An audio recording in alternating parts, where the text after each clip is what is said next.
I think your affinity for more minor key music makes the title of the piece of music that you wrote make a little bit more sense to me. Gray. I mean, is it just the color, or is it more of a gray feeling that you were thinking about as you wrote it?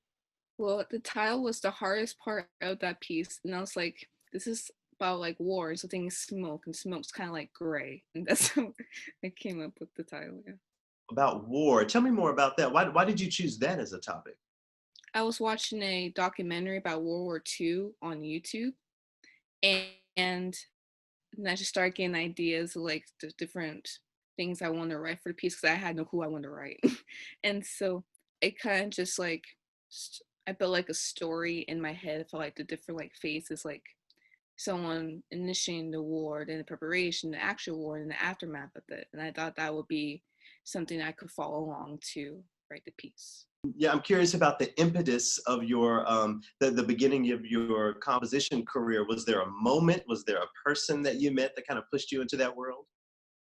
I was having a little problem wording, understanding what the orchestral repertoire was and how the music worked. And I was like, maybe if I take the composition class, I'll understand more about the music's already there. But it kind of did, but it opened up like more stuff for me to do. Yeah, you found yourself on a path that you didn't expect. I wonder if you can talk a little bit about some of those things that you say you didn't understand about orchestral music. I mean, have things cleared up? Has the grayness cleared up for you? It has a lot. One of my big issues, like I was like, I don't want to play it if I don't understand what it means. If I understood like what each of this meant, like I really didn't understand what phrasing was really, or passages and how things connect and how things show up again. I was like, maybe if I learn how things are work, I can fix or better myself in flute playing. Do you think that sort of story, that outside narrative, is a necessary part of a piece of music? Because there are a lot of people who just believe in art for art's sake, music for music's sake. I'm not really like an abstract kind of person, so I have to have something to follow, or else I'm going to get frustrated and get lost. Wow. It's That's me too. So. it's like the story helps because it gets you like kind of like it's kind of like acting, so it gets you like in a headspace of what the person is trying to write, and it give you like more ideas, and like, we can watch like kind of movies that kind of references that kind of follow like the same storyline. And you try to understand them more because you've actually seen it in a way. How does your being a flute player impact the way you write for five flutes? I mean, I'm sure you have a better understanding of the different sounds that the instrument is capable of than just the common person. Yeah, so the reason is for five flutes. Well, that's great. It's like the first piece I've ever written. And so the reason for five was because I was in chamber class. And so I didn't want to play by myself. And so it's like, I'll just make everyone play. I tried to make the flute tone dark. And so I really kept it like in the mid range and the low range of the flute. I don't remember if I ever went so far into third octave, but I just try to get because you really want to hear it on the flute, like the dark tones of the flute. And I was like, maybe I could use that to make this work, and it did work. So How easy or how difficult is it for you to find five flute players, or maybe four other flute players, if you want to be involved in performances of this piece? um well, working with high schoolers, because all the people that worked with me were a year younger than me, except for one person. And so practice wise, if it wasn't in school, it was very difficult to get into practice.